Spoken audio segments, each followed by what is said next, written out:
9444-7931. O seu veículo seminovo é no Grupo Primocar. Ligue 98715-3148.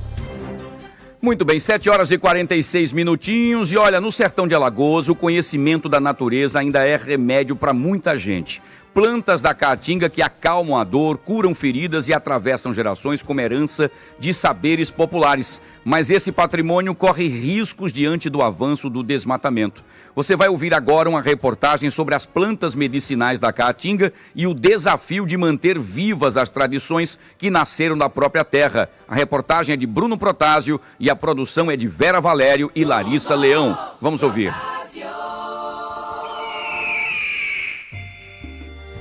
No sertão de Alagoas tem gente que ainda cura a dor com a casca de angico. O angico, que é uma planta da caatinga, que tem propriedades anti-inflamatórias, mas existe um ponto muito importante que precisa ser frisado quando você for utilizar o chá do angico, é que mulheres gestantes não podem fazer o consumo do chá de angico, porque pode comprometer aí a sua gravidez. A gripe é tratada com velame branco e as feridas com peão bravo. Essa planta ela tem propriedades cicatrizantes, ou seja, se você levar um corte, se o corte for de pequena proporção e não tiver com grandes hemorragias, você pode estar sim utilizando a seiva do peão bravo. E também acalma o coração com chá de mulungu. Se você tiver um pouco nervoso, pode sim fazer o uso aí com moderação do chá do mulungu para você ter aí um dia mais tranquilo. Esses são saberes antigos das plantas medicinais passados de gerações em gerações. A caatinga possui mais de 1000 espécies. O Ricardo, sertanejo alagoano de Santana do Ipanema, aprendeu tudo com os pais dele. Na infância, os remédios vinham da própria terra. Outra planta muito importante é a quixabeira, né? Que tem propriedades anticoagulantes. Ou seja, se você tiver, como a gente do sertão chama, né? Se você tiver com aquele sangue pisado de alguma pancada, o vaqueiro que está ali no meio do mato, correndo o boi, ele toma aí o chá da quixabeira e ele é excelente para o desmanche desses coágulos sanguíneos. Por mais que a indústria farmacêutica tenha se desenvolvido, ainda é muito comum a procura por plantas medicinais, hoje em dia vendidas em feiras nas cidades. Segundo o Embrapa, empresa brasileira de pesquisa agropecuária, 80% das comunidades rurais da Caatinga as utilizam como a principal forma de cuidado com a saúde. Mas a exploração do bioma coloca em risco a continuidade desta tradição. A Caatinga ocupa 10% do território nacional e é o único bioma exclusivamente brasileiro. Só que menos de 2% dele é protegido por unidades de conservação.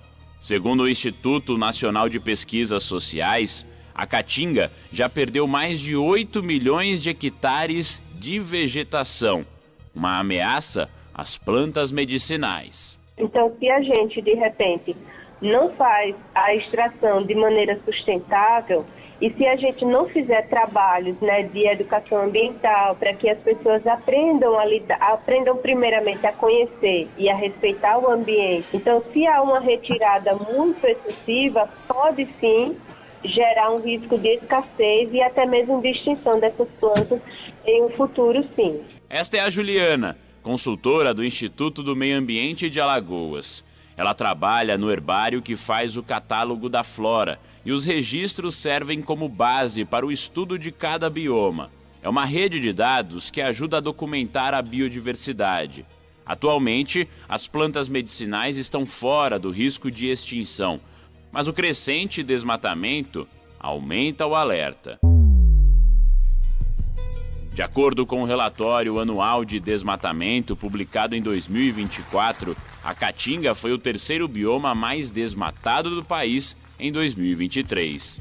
Então, o herbário ele colabora assim, com essa percepção ambiental e favorece estratégias de conservação, porque aí a gente pode chegar, a gente pode orientar o pessoal da educação ambiental, pode orientar o pessoal que faz das universidades, por exemplo, a UFAL, ela faz alguns trabalhos, né, de conservação nessas áreas, com esse conhecimento tradicional, que a gente chama de etnobotânica, que aí utiliza o conhecimento tradicional das pessoas com o conhecimento científico. Para quê? Para que a gente possa conservar melhor essas plantas, né, na natureza, no ambiente natural delas. E aí, com esse trabalho do herbário, a gente pode sugerir as práticas de manejo sustentável também para esses ambientes.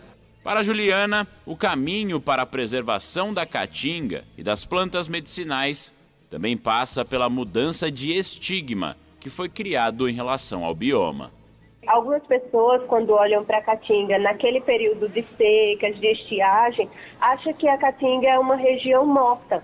E não é. Na verdade, essas plantas se adaptaram àquelas condições ambientais, mas depois, com o período das chuvas, elas se mudam totalmente diferente. Então, aquele ambiente que era cinza, ele se torna verde, começam a surgir novas flores. Então, é importante a gente mudar também essa percepção das pessoas em relação à caatinga. Porque ter essa visão mais ampla, né, sobre a caatinga, sobre o valor da caatinga, a gente também vai conseguir manter, né, esse ambiente e sugerir políticas públicas para a conservação desse ambiente e assim fazer com que as comunidades tradicionais também, esse conhecimento tradicional, ele não se perca, né, ele seja perpetuado ao longo das gerações. Na caatinga, o mesmo sol que castiga é o que faz nascer a vida. Entre espinhos e flores, os saberes antigos se renovam. Cada folha é remédio, cada raiz é memória. E manter viva essa tradição é também preservar o futuro do bioma mais brasileiro de todos.